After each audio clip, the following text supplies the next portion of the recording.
नमस्कार जी। सभी का बहुत बहुत धन्यवाद और सभी को आज पत्री सर के बर्थडे की जन्म उत्सव की बहुत बहुत बधाई हो। जैसा कि नीता मैम ने बताया कि हम बहुत भाग्यशाली हैं।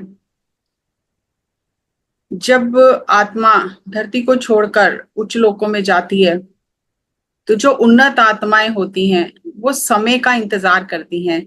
वो उस समय धरती पर आना पसंद करती हैं जब धरती पर कोई युग पुरुष अवतरित हो। वो इंतजार करती हैं कि कब वो युग पुरुष अवतरित होंगे और हम वहां उनके साथ जाकर सेवा करेंगे, अपना योगदान देंगे, क्योंकि उस समय आगे बढ़ना बहुत आसान होता है किसी के मार्गदर्शन में।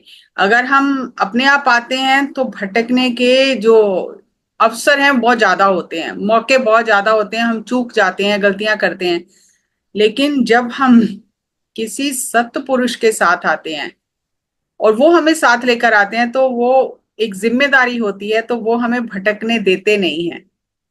तो इसलिए हमें तो नहीं पता कि पहले समय में किसी गुरु के समय में या किसी संत के समय में हम थे कि नहीं थे, लेकिन आज हमें पता है कि आज इस युग में जो इस समय के युग पुरुष हुए ब्रह्म ऋषि सुभाष पत्री जी, उनके साथ हमने जीवन के बहुत अनमोल पल बिताए, उनके हाथों से भोजन पका हुआ खाया, उन्होंने हमें प्यार किया, उनसे हमने सीधे आमने सामने बैठ के सीखा अध्यात्म, उनके मुख से सुना, कोई बीच में विचोला नहीं है उस समय जिसने हमें बताया हो। सीधे उन्हीं से हमने सीखा और उनका प्यार पाया हमने। तो अपने आप को कम ना समझें, बहुत भाग्यशाली समझें।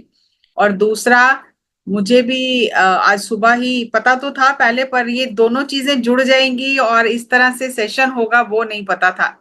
कल नीता मैम ने मुझसे पूछा, मैंने कहा नहीं अभी सेशन नहीं हो सकता, लेकिन आज सडनली जब सुबह ध्यान आया, अरे आज तो बहुत बढ़िया मौका है। तो आज ही संत नामदेव जो महाराष्ट्र के संत हुए हैं उनकी जयंती भी आज ही है। तो देखो ये यूनिवर्स का क्या प्लान है कि एक ही दिन में, एक ही उसमें दो युग पुरुषों की जयंती। वो अपने समय के युग पुरुष थे, ये अपने समय के युग पुरुष थे। लेकिन अगर हम थोड़ा सा इसमें गहराई में उतरेंगे तो शिक्षाएं वही हैं, बताने का तरीका अलग है, भाषा अलग है, लेकिन जो सत्य है वो सदा सदा शाश्वत है, वो सत्य नहीं बदलता। तो आज हम दोनों ने क्या प्रिंसिपल बताए, दोनों युग पुरुषों ने, और क्या क्या उनमें समानता है, किस तरह से उन्होंने बताया, वो थोड़ा आपके साथ में शेयर करूंगी। ये सब चीजें जब खुलते हैं पर्दे तो बहुत हैरानी होती है कि ये यूनिवर्स का कैसा प्लान है। हम तो ऐसा कुछ सोच भी नहीं सकते हैं, लेकिन जब समय आता है तो कैसे वो कड़ियां जुड़ जाती हैं। तो सभी को संत नामदेव जी की जयंती की और ब्रह्म ऋषि सुभाष पत्री जी के जन्म उत्सव की बहुत बहुत बधाई हो। ब्रह्म ऋषि सुभाष पत्री जी, जिनके बारे में हम सब जानते हैं थोड़ा बहुत, 11 नवंबर 1947 को उनका बर्थ हुआ और 24 जुलाई 2022 को उन्होंने अपने पांच भौतिक शरीर का त्याग किया। संत नामदेव जी 26 अक्टूबर 1270 ईस्वी में उनका जन्म हुआ और 3 जुलाई 1350 को उन्होंने अपने पांच भौतिक शरीर का त्याग किया। आज हम सिर्फ प्रिंसिपल्स पे बात करेंगे, क्योंकि बात बताने के लिए बहुत कुछ इकट्ठा किया जा सकता है, लेकिन मुझे सर ने जो समझाया कि उन्होंने सिद्धांत क्या दिए, आप सिद्धांतों को पकड़ो। व्यक्ति को पकड़ने से हम कहीं भी नहीं पहुंचेंगे, शरीर को पकड़ने से कहीं नहीं पहुंचेंगे, लेकिन सिद्धांत को पकड़ेंगे तो जिसके सिद्धांतों का हम पालन कर रहे हैं वहीं पहुंच जाएंगे, हम डेस्टिनेशन पे पहुंच जाएंगे। तो इसलिए सत्य सदा शाश्वत है, सत्य नहीं बदलता, युगों युगों से सत्य बदला ही नहीं है। सत्य वही है कि हम आत्मा हैं, हम अंश है परमात्मा की, उससे बिछड़े हैं, स्वयं को जानने के लिए बार बार धरती पर आते हैं, भूल जाते हैं, और फिर परमात्मा अपनी शक्तियों को सत्य पुरुष, दिव्य पुरुष, अवतारी पुरुष के रूप में भेजता है और हमें वो याद कराते हैं और हमें बंधनों से मुक्त कर कर लेकर चले जाते हैं। जैसे जेल में कैदी होते हैं, तो कैदी तो अपनी सजा भोग रहे हैं, लेकिन जो ऑफिसर होते हैं वहां पर, जो वहां देख रेख करने वाली जिनकी ड्यूटी लगी होती है, वो सजा नहीं भोग रहे हैं, वो तो सरकार ने उन्हें अपॉइंट किया है, उसकी उनको सैलरी भी मिलती है। तो वो फिर जिसको चाहे, जिसका आचरण अच्छा होता है, जो अच्छा आचरण करता है, अपने गुनाहों का पश्चाताप करता है, फिर वो उसे समय से पहले भी मुक्त कर सकते हैं, उनके हाथ में वो पावर होती है। इसी तरह संतों के हाथ में पावर होती है, जब हम संतों के बताए हुए मार्ग पर चलते हैं, वो हमें मुक्त करके ले जाते हैं। भाषा बदलती है, चेहरे बदलते हैं, लेकिन सत्य नहीं बदलता। परिस्थितियां बदलती हैं, समय बदलता है, सत्य वही रहता है। आज हम जो संत नामदेव जी की अगर बात करें, तो श्री गुरु ग्रंथ साहब में उनके 61 शब्द हैं, प्रमाणिक वाणी है उनकी, जो उन्होंने उच्चारण की है, उस पर गुरुओं ने अपनी मोहर लगाई है। पत्री सर से जब बात होती थी, तो पत्री सर कहते थे कि मैं प्रवचन देने वाला व्यक्ति नहीं हूं, I am not a discourse person. मेरे से बैठ के लंबे लंबे प्रवचन नहीं दिए जाते कि मैं लोगों को लुभावनी बातें सुनाऊं, कथाएं सुनाऊं, और मैं लोगों को ये प्रवचन दूं। I am a one liner man. वो हमेशा यही कहते थे, I am a one liner man. एक लाइन बता दी, सूत्र बता दिया, फिनिश। अब उसको आपको पकड़ना है पकड़ो, समझना है समझो। तो पत्री सर का जो प्रिंसिपल लिया यहाँ मैंने, कि मूर्ति पूजा नहीं करनी है, जीवित गुरु की भी पूजा करने की जरूरत नहीं है, और मूर्ति पूजा भी नहीं करनी। वन लाइनर सर ने बता दिया, नो आइडल वर्शिप। और यही बात संत नामदेव जी ने अलग तरह से समझा के बताई। मैंने गुरबानी इसलिए लिखी है कि प्रमाणिकता है कि ये वाणी में लिखा गया है, लेकिन मैं उसके अर्थ नहीं बता रही हूं, मैं उसको आपको मीनिंग बता देती हूँ कि उनका ये कहना है। जैसे उन्होंने एग्जाम्पल देके बताया, पत्री सर ने तो बता दिया नो आइडल वर्शिप, खत्म, बात ही खत्म हो गई बस 3 शब्दों में। लेकिन संत नामदेव जी ने हमें अलग अलग तरह से समझा के यही बात बताई कि एक पत्थर पे तो आप पांव रखते हो, और दूसरे पत्थर की आप पूजा करते हो, तो उस पत्थर में इस पत्थर में क्या फर्क है? आप ही ने पत्थर चुना, आप ही ने उसके पत्थर के ऊपर पांव रख के मूर्ति घड़ी, आप ही ने उस मूर्ति को गर्भगृह में स्थापित किया, और फिर आप ही उसकी पूजा कर रहे हो। एक पत्थर के ऊपर तो पैर रख के जा रहे हो, और एक पत्थर की पूजा कर रहे हो, तो दोनों में क्या फर्क है? अगर वो परमात्मा है तो दूसरा पत्थर भी परमात्मा है। तो वो कहते हैं कि मैं इस मूर्ति पूजा में नहीं पड़ता हूं, हर तरफ परमात्मा ही है। तो मैं तो जो वो हरि है, जो सब में व्याप्त है, पेड़ पौधे पशु पक्षी मनुष्य भूत प्रेत, सब में वो चेतना व्याप्त है अलग अलग रूपों में। मैं तो उस हरि की सेवा करता हूं, मैं पत्थरों की सेवा नहीं करता, पत्थरों की पूजा नहीं करता। अब उन्होंने तो उदाहरण देके उनका शब्द है जो उन्होंने समझाया, लेकिन पत्री जी ने 3 वर्ड्स में खत्म कर दिया, नो आइडल वर्शिप। दूसरा जो बात ली, वननेस, हम सब एक हैं, आई कॉन्शियसनेस से वी कॉन्शियसनेस में जाना। और ये हमें पत्री जी ने सिखाया। चाहे हम कितने भी ग्रंथ पढ़ते रहे, शब्द बानी पढ़ते रहे, पूजा पाठ करते रहे, लेकिन ये सिद्धांत कभी पकड़ में आए नहीं जब तक सर से नहीं मिले, जब तक ध्यान नहीं किया। तो सर ने सिखाया कि हम सब एक हैं, सभी के लिए करुणा का भाव होना चाहिए, कोई ऊंच नीच छोटा बड़ा अमीर गरीब यहाँ अध्यात्म में कुछ नहीं है।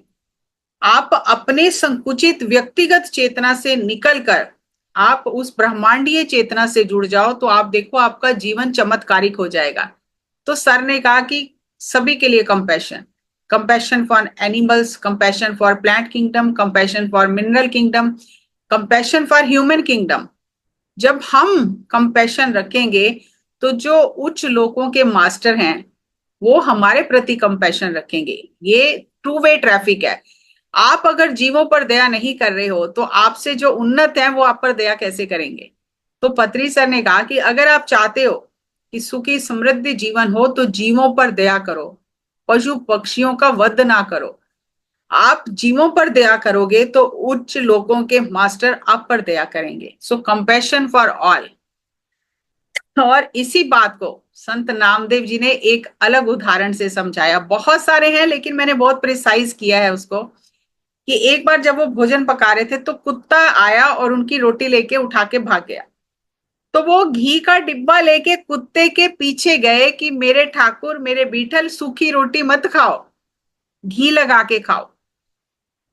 तो वो जो कंपैशन फॉर ऑल है, जो सब में परमात्मा को देखना, वो संतों ने अनुभव से जाना है, अपने जीवन में उतारा है, उसको जिया है। और यही चीज हमने सर में देखी कि सबसे मिलते थे, सबसे हाथ मिलाते थे, सबके गले मिलते थे। जब हम उनके साथ ट्रेवल करते थे तो सबसे पहले जहां भी हम रुकते थे, तो वो जो भी दो तीन ड्राइवर, जो भी गाड़ियां साथ में चलती थी, सबसे पहले ड्राइवर को खाना खिलाते थे और कहते थे खाना खा के चाय पी के आप आराम करो, क्योंकि फिर आगे भी जाना है।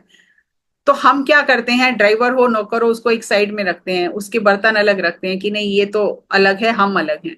लेकिन धीरे धीरे सर के साथ रह के हमने सीखा, जो जो लोग भी सर के साथ रहे उन्होंने ये बात सीखी कि हर एक के अंदर वही चेतना है। वो उस तरह के अनुभव लेने आया है, हम इस तरह के अनुभव लेने आए हैं। आत्मा के स्तर पर कोई ऊंचा नीचा छोटा बड़ा नहीं है। जीवों पर दया करना सभी संतों ने कहा, लेकिन उसी को पत्री सर ने कह दिया शाकाहार जगत, दो शब्दों में खत्म, कि मुझे शाकाहार जगत चाहिए, कोई प्रवचन नहीं, कोई कथाएं नहीं, कुछ नहीं। What you give you will get back. और वही चीज संतों ने अपने आचरण से बताई कि आप अगर सब में ईश्वर को देखते हो तो फिर आपके जीवन में कोई दुख है ही नहीं। और इसी तरह से नामदेव जी से लोग ईर्ष्या बहुत करते थे।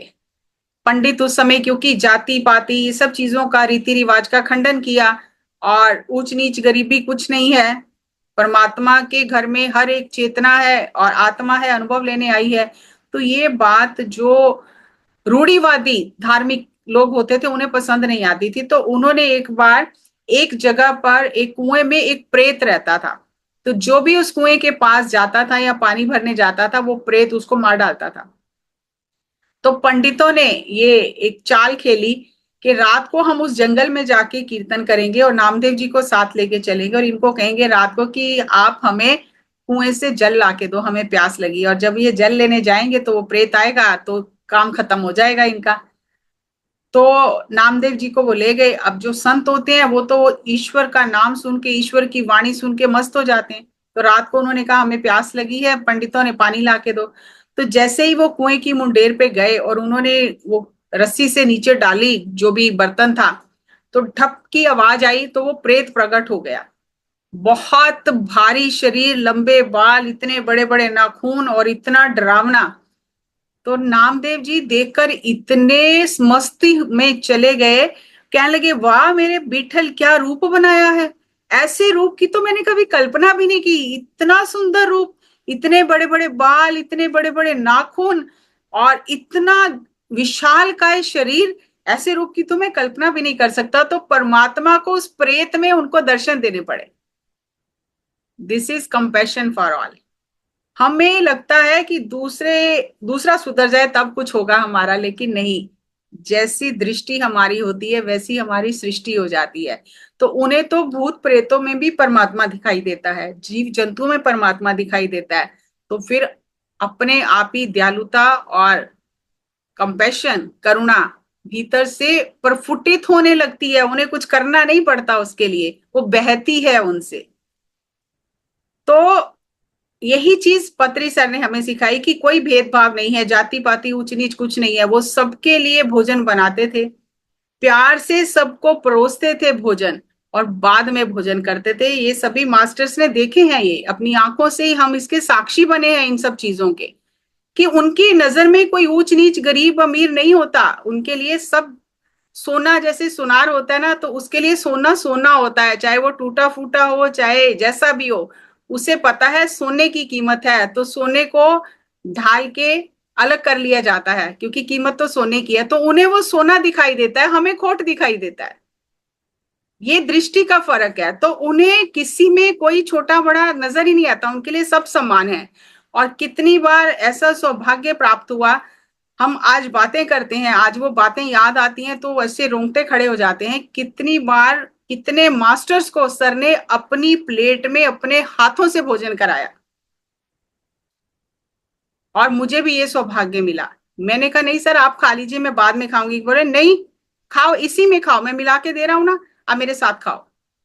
तो कितनी बार ये सौभाग्य हमें प्राप्त हुआ। और आज आप देखो कि किसी संत जो तथाकथित जो चीजें चल रही हैं, तो आप तो करीब जा ही नहीं सकते हो, खाना खाना तो बड़ी दूर की बात है।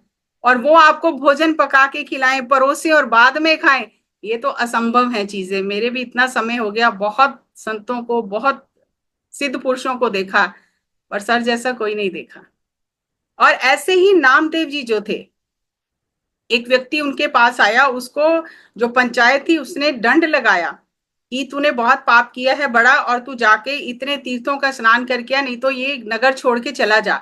अब वो नामदेव जी के पास जाके रोने लगा कि अरे मेरे पास तो पैसे भी नहीं है, ठीक है माना गलती हो गई है, पर मेरा तो परिवार भूखा मर जाएगा, इतने तीर्थों का स्नान मैं कैसे करूंगा।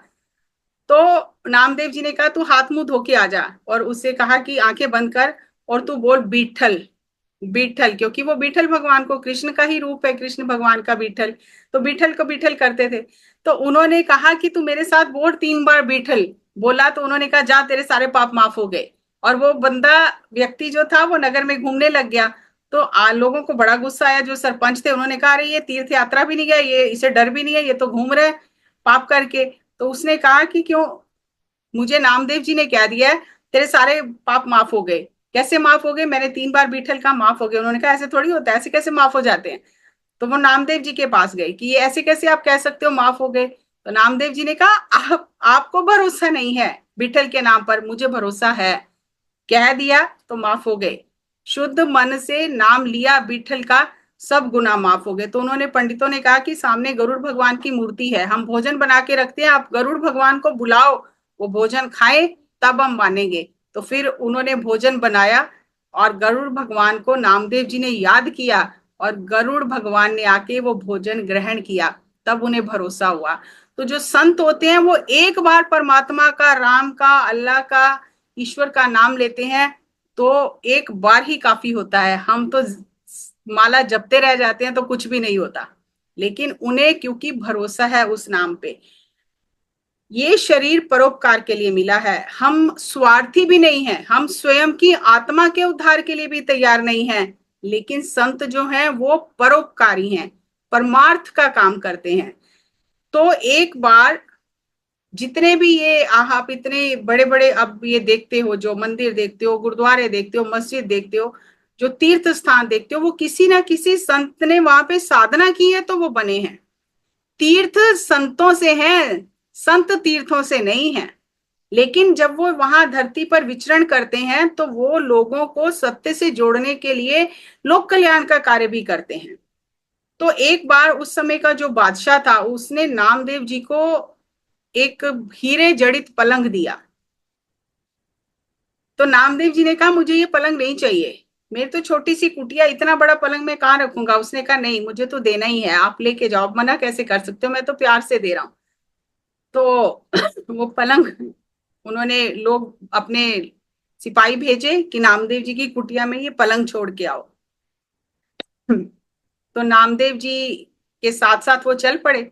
और नामदेव जी ने रास्ते में उन्हें कहा कि देखो मेरे घर तो इतनी जगह नहीं है, छोटी सी कुटिया है, मैं रहूं या पलंग रहे, मुझे पलंग नहीं चाहिए। राजा ने दे दिया, मैंने ले लिया, आप ये नदी जो बह रही है ना, ये हीरे जड़ित पलंग इसमें बहा दो। वो बड़े हैरान हुए कि राजा ने इतना कीमती पलंग दिया अपना, और इन्हें कदर नहीं है, क्योंकि हैं तो फिर फक्कड़ ही साधु, तो इन्हें क्या पता हो हीरे जवाहरात क्या होते हैं। तो उन्होंने कहा कि जब राजा ने दे दिया तो ये मेरा हो गया, अब मैं जो मर्जी करूं, तो इसे आप इस नदी में बहा दो। वो नदी में बहा के चले गए। पर उन्हें बहुत गुस्सा आया, उन्होंने जाके राजा को बहुत भड़काया कि आपने जो इतना कीमती पलंग दिया था, ये पलंग नामदेव जी रास्ते में नदी में बहा के चले गए, घर तक लेके ही नहीं गए। राजा को भी बहुत गुस्सा आया। उसने कहा कि मेरे दिए हुए चैरिटी, दान का इतना अपमान, अब मुझे ये पलंग वापस चाहिए, पर अब मांगू कैसे। सोचता रहा सोचता रहा, 2-4 दिन बाद उसने कहा कि जाओ और नामदेव जी को कहो कि मेरे बच्चे का वो पलंग था और मेरे बच्चे को नींद नहीं आ रही है, वो पलंग वापस दे दो, हम आपको एक नया पलंग दे देंगे। तो वो गए और उन्होंने नामदेव जी को कहा कि राजा कह रहा है पलंग वापस कर दो। तो नामदेव जी ने कहा मैंने तो आपके सामने, आप ही तो बहा के गए हो, मैं कहां से लाऊं पलंग। नहीं, वो बच्चा सो नहीं रहा, राजा को पलंग चाहिए, वो नहीं तो बहुत नाराज होगा। नामदेव जी समझ गए कि ये क्या हो रहा है अब। तो उन्होंने कहा ठीक है, आप राजा को बुला लो नदी के किनारे पर। तो चलो आ जाओ सब नदी के किनारे पर। तो नदी किनारे गए और नामदेव जी ने विठल को याद किया और कहा कि उन सिपाहियों से कहा कि अब नदी से पलंग बाहर आएंगे, आप अपना पलंग पहचान लेना जो आपका है। तो वो जब नदी से पलंग बाहर आने शुरू हुए, इतने पलंग बाहर आए एक जैसे। अब उन्हें ये समझ ही नहीं आ रही कि हमारा कौन सा है। तो राजा भी देख के हैरान हो गया कि हमने तो एक पलंग दिया था, ये इतने पलंग एक जैसे कैसे आ गए। तो फिर उन्होंने नामदेव जी को कहा कि हमें नहीं समझ आ रही इसमें हमारा कौन सा है। तो नामदेव जी ने कहा कि हे पीठल, जो राजा का पलंग है वो नदी के किनारे पे रह जाए और बाकी सब वापस नदी में समा जाएं। तो सारे पलंग नदी में चले गए, राजा का रह गया। अब राजा को समझ आई कि ये तो बड़े पहुंचे हुए सिद्ध पुरुष हैं और मैंने गलती की है पलंग वापस मांगकर। तो उसने फिर उनसे क्षमा मांगी और कहा कि इतने पलंग कहाँ से आए, मुझे ये बताओ। तो उन्होंने कहा कि राजा, तूने एक पलंग दिया था, एक संत को दिया हुआ दान बहुत तेजी से बढ़ता है। वो बढ़ रहा था, वो पलंग बढ़ते जा रहे थे, ये पुण्य तेरे जमा हो रहे थे। लेकिन अब तूने वापस मांग लिया, तो अब तू अपना पलंग वापस ले जा, बाकी सब चले गए, जहां से आए थे वहां चले गए। तो ये संतों को जब हम कुछ देते हैं, किसी गुरु कार्य में सहयोग देते हैं, तो वो पुण्य बहुत तेजी से बढ़ता है। अपनी मर्जी से हम जहां भी खर्च करें, जहां भी दान करें, वो हम अपनी मर्जी से कर रहे हैं। लेकिन गुरु कार्य, किसी संत को दिया हुआ थोड़ा भी दान बहुत बढ़ता है तेजी से।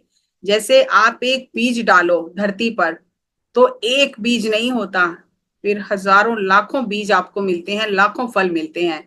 तो किसी संत के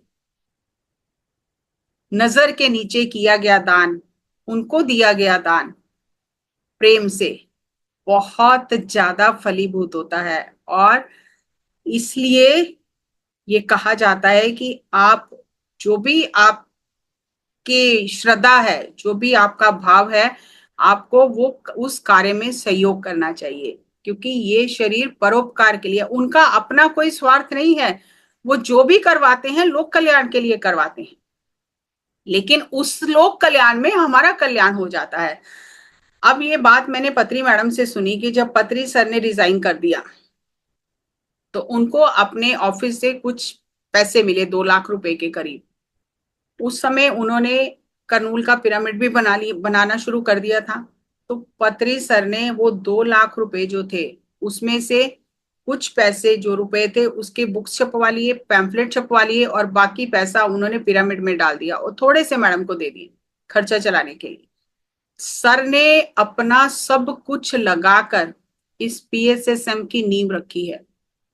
और जब कोई अपना सब कुछ लगाकर लोक कल्याण का कार्य करता है, तो फिर उसके कार्य ब्रह्मांड करता है, फिर उसे कुछ सोचने की जरूरत नहीं पड़ती। हम थोड़ा बहुत जो करते हैं उसमें भी हम सोचते हैं कि ये हमने दिया है तो इस व्यक्ति ने इसका इस्तेमाल क्या किया होगा। जैसे राजा को लगा कि पलंग तो इस्तेमाल भी नहीं किया और ऐसे पानी में बहा दिया, लेकिन उसे नहीं पता था कि इसके पीछे अब और क्या क्या होने वाला है, क्या होगा, कैसे मेरे पुण्य बढ़ेंगे। तो जब हम कहीं भी ऐसे कार्य में सहयोग देते हैं अपनी इच्छा से, अपनी श्रद्धा से, तो फिर हमें उसका पीछा नहीं करना चाहिए, उसको बढ़ने देना चाहिए। क्योंकि जो बीज ढका हुआ होता है वो जल्दी अंकुरित हो जाता है, वो जल्दी फल देने वाला वृक्ष बन जाता है, और जो बीज खुला रह जाता है उसे पशु पक्षी खा जाते हैं। तो इसीलिए जब कोई संत कोई कार्य करता है या करवाता है, तो उसमें योगदान देने से हमारे पुण्य बहुत जल्दी बढ़ते हैं। क्योंकि उन्हें तो अपने लिए कुछ करना ही नहीं है, उन्हें तो सब कुछ मानवता के लिए करना है, लोक कल्याण के लिए करना है। और उनके जो बड़े बड़े संकल्प हैं, अगर हम उस संकल्प का हिस्सा बन जाते हैं तो हमारा कल्याण होता है। उनका तो हुआ ही हुआ है लेकिन उस संकल्प का हिस्सा बनने से हमारा कल्याण हो जाता है। तो ये भी गुरबानी में शब्द है, ये कोई मैं अपने पास से कथा नहीं सुना रही हूं आपको, ये शब्द है कि अगर गुरु चाहे तो मंदिर का मुख बदल सकता है। जैसे नामदेव जी के समय पे जो देहोरा था, मंदिर था महाराष्ट्र का, वो उसका मुख बदल गया क्योंकि उनको मंदिर के अंदर नहीं जाने दिया जा रहा था। लेकिन वो कह रहे हैं कि अगर गुरु चाहे तो देहुरा जो है वो भी फिर जाता है, गुरु चाहे तो टूटे हुई जो कुटिया छप्पड़ जिसको बोलते हैं वो भी बन जाता है, गुरु चाहे तो डूबा हुआ पलंग भी निकल कर बाहर आ सकता है, क्योंकि उनको परमात्मा की तरफ से विशेष शक्तियां मिली हुई होती हैं, वो जो चाहे कर सकते हैं, इसीलिए उनके संकल्प पूरे होते हैं। तो हमें डुअलिटी से नॉन डुअलिटी में जाना है, तभी हम ये कर पाएंगे जब हम उस सत्य को जानेंगे, उस सत्य के साथ जीवन जीना शुरू करेंगे, गुरु के दिए हुए सिद्धांतों के साथ चलेंगे। एक और करके मैं यहाँ पे सेशन क्लोज करती हूँ कि नामदेव जी को 72 बार परमात्मा के दर्शन हुए प्रत्यक्ष, कभी प्रेत में, कभी कुत्ते में, कभी पठान में, हर जगह पे उन्हें 72 बार प्रत्यक्ष दर्शन हुए, लेकिन अभी भी उनके अंदर से द्वैत भाव नहीं जा रहा। वो विट्ठल को अलग समझ रहे हैं, बाकियों को अलग समझ रहे हैं। तो उनके उस द्वैत भाव को समाप्त करने के लिए परमात्मा ने कई लीला की और फिर उन्हें कहा कि आप जाकर विशोबा जो है उन्हें गुरु करो, तब आपको समझ में आएगा। तो एक दिन वो आराम कर रहे थे शाम के समय, तो एक चंडाल और उसकी पत्नी, वो विट्ठल भगवान और रुक्मणी जी ने, मतलब कृष्ण और रुक्मणी कह सकते हो, उन्होंने ही चंडाल और उसकी पत्नी का रूप बनाया था। तो वो खाना पका रहे हैं क्योंकि इनके मन से द्वैत जा ही नहीं रहा है, ये फिर अलग समझते हैं, विट्ठल को अलग समझते हैं, बाकी पूरे जो भी दिखाई देता है उसे अलग समझते हैं। एकता नहीं आ रही है, अंदर से वननेस नहीं आ रही है। तो चंडाल जो थे उन्होंने अपनी वाइफ को बताया कि हम इतना कुछ इसमें डाला है बर्तन में, फिर भी ये खाली का खाली है, तो थोड़े इसमें चिकन्स डाल दो, मुर्गी के बच्चे डाल दो। तो नामदेव जी को इतना घृणा सी आई कि अरे ये कैसे लोग हैं, ये क्या क्या खाते हैं, क्या पकाते हैं, इन्हें कर्म सिद्धांत नहीं पता क्या। तो वो उनकी पत्नी ने कहा ठीक है डाल देती हूँ। लेकिन नामदेव जी को ये पता नहीं चला कि ये कौन मेरे लिए लीला कर रहा है, मेरे अंदर से द्वैत निकालने के लिए। फिर उनकी पत्नी ने कहा कि ये पॉट तो अभी भी खाली है। तो जो वो चंडाल का रूप लिए हुए थे विट्ठल भगवान, उन्होंने कहा कि एक कुत्ते की 4 टांगे काट के इसमें डाल दो। नामदेव जी कहने लगे बहुत ये खतरनाक है ये मामला, और ये इन लोगों को ये नहीं पता कि ये कर्म सिद्धांत है, किसी को दुख देंगे तो दुख मिलेगा हमें भी। लेकिन चुप रहे, देखते रहे। फिर जो विट्ठल भगवान थे फिर वो अपने असली रूप में आए और उन्होंने नामदेव जी को कहा कि ये जो हमारे अंदर के तत्व हैं, 25 तत्व हैं, जो हमारी वृत्तियां हैं, इनको डालने के लिए बोला। ये मुर्गियां हैं, छोटी मुर्गी के बच्चे हैं ये वृत्तियां। तो जब हमने कहा कि ये चिकन्स को डाल दो इसमें, तो उन वृत्तियों को डालने के लिए कहा। जब कहा कुत्ते की 4 टांगे डाल दो इसमें, तो वो वेदों का ज्ञान जो अभी तक दिमाग में इकट्ठा किया हुआ है उसे खाली करो, इस पॉट में उसको डाल दो। तो भी पॉट खाली रहा, भरा नहीं, खत्म हो गया, जो उसके अंदर डालने वो भस्म हो रहा है। और फिर उन्होंने कहा कि ये आपके लिए लेसन था कि आप इस डुअलिटी से बाहर निकलो और अल्टीमेट ट्रुथ को पहचानो। ये पॉट खाली ही है, खाली ही रहेगा। आप सब कुछ भूल के सिर्फ उसकी भक्ति में लीन हो जाओ। ये मैं और मेरा का जो जो अभी फर्क है, जो अभी डुअलिटी और नॉन डुअलिटी आप समझ रहे हो, इससे बाहर आने के लिए ये आपको समझाया है कि पूरे वृत्तियां, पूरे अपने जो भी हमारे अंदर की जो तत्व हैं, धातु हैं, और जो 4 वेदों का ज्ञान हमारी बुद्धि में भरा है, इसको निकाल दो और जाके गुरु विशोबा केचर को अपना गुरु करो, तब आपको समझ में आएगा। तब फिर वो गुरु विशोबा के पास जाते हैं और फिर वो उनकी बहुत परीक्षा लेते हैं, तब जाके उन्हें वो तत्व ज्ञान, वो ब्रह्म ज्ञान प्राप्त होता है। आत्मज्ञान प्राप्त होने से हम स्वयं को जान सकते हैं, लेकिन जब तक ब्रह्म ज्ञान प्राप्त नहीं होता तब तक यात्रा खत्म नहीं होती है। ब्रह्म ज्ञान मतलब आप डुअलिटी से नॉन डुअलिटी में आ गए। और यही बात पत्री जी ने हमें बार बार समझाई कि ध्यान करो, सिर दर्द से लेके कैंसर तक सब ठीक हो जाएगा। सबके साथ समभाव से रहो, सेवा में लग जाओ। आपने आज ध्यान सीखा, दूसरों को भी सिखाओ। जो ए सीखा ए सिखाओ, बी सीखा बी सिखाओ, सी सीखा सी सिखाओ, इतना सिंपल रास्ता हमें बना दिया। और नामदेव जी कहते हैं कि अगर किसी व्यक्ति के सारे नैन नक्श बहुत सुंदर हों, उसके अंदर 32 लक्षण भी हो, इतनी सुंदरता हो, लेकिन अगर चेहरे पर नाक नहीं लगा तो सब कुछ बेकार है। तो इसकी मुझे आज ही गहराई समझ में आई। नाक का मतलब क्या है? श्वास। और श्वास के साथ जब तक हम ध्यान नहीं करेंगे, जब तक हम गॉड फ्रीक्वेंसी में वाइब्रेट नहीं करेंगे, तब तक हमारी यात्रा खत्म नहीं होगी। इसीलिए पत्री सर ने कहा कि आप हीरो से जीरो बनना चाहते हो तो ध्यान को पकड़ लो, अपनी सांसों को पकड़ लो। और वही चीज घुमाकर नामदेव जी कह रहे हैं कि अगर नाक नहीं है तो सारे लक्षण बेकार हैं, सब कुछ बेकार है। तो पत्री जी ने कहा कि अगर जीवन में ध्यान नहीं है तो आपने जो भी सीखा है या धरती पर आकर सब जीरो है। जिस दिन वो ध्यान का एक लग गया, उस दिन फिर उसकी कीमत इतनी बढ़ जाएगी, फिर आपने जो भी सीखा है उसकी वैल्यू बढ़ जाएगी। तो ये हीरो से जीरो, हम थे हीरो ही आए थे, फिर यहां आके जीरो बन गए। अब जीरो से हीरो बनने का रास्ता हमें संतों ने बताया है, हम उस रास्ते पर चलें। और हम जो सिद्धांत दिए गए हैं उन सिद्धांतों का पालन करें। और आप सबकी जानकारी के लिए मैं बता दूं कि चेतना बोध पिरामिड जो बन रहा है वो अपनी फाइनल स्टेज पे है, सिर्फ फिनिशिंग का काम हो रहा है। और आज पत्री सर का बर्थडे है, संत नामदेव जी का भी बर्थडे है। और हम चाह सब जब किसी के बर्थडे में जाते हैं तो कुछ ना कुछ गिफ्ट लेकर जरूर जाते हैं। तो मैं आपसे रिक्वेस्ट करती हूँ कि जो भी आपके मन में भाव है, क्योंकि थोड़ा सा अभी जो काम बचा है वो भी पूरा हो जाए, रुके ना। और वैसे भी यूनिवर्स का काम है, रुकेगा तो नहीं, हम करें ना करें वो पत्री सर कहीं ना कहीं से तो करवा ही लेंगे। तो आज इस शुभ अवसर पर कुछ ना कुछ अपने हाथों से आप जरूर सहयोग करें, ताकि गुरु के प्रति हमारी श्रद्धा, हमारा प्यार वो एक्शन में दिखाई दे, खाली बातों में नहीं। तो आप सबसे मेरी रिक्वेस्ट है कि अभी तक आपने बहुत सहयोग किया, और इतनी हैरानी की बात है कि ये पिरामिड 4 महीने में 25 लाख का प्रोजेक्ट खड़ा हो गया। और जो थोड़ा बहुत अब काम बचा है फिनिशिंग का, वो भी आप सबके सहयोग से पूरा हो जाएगा। मुझे और नीता मैम को और संगीता मैम को तो इस बात की इतनी हैरानी है कि इतने थोड़े से समय में आप सबके सहयोग से वो जो एक पत्री मैडम ने संकल्प देखा था कि यहाँ पर पिरामिड आना चाहिए, वो इतने कम समय में आज हम अपनी आंखों से देख पा रहे हैं उसको।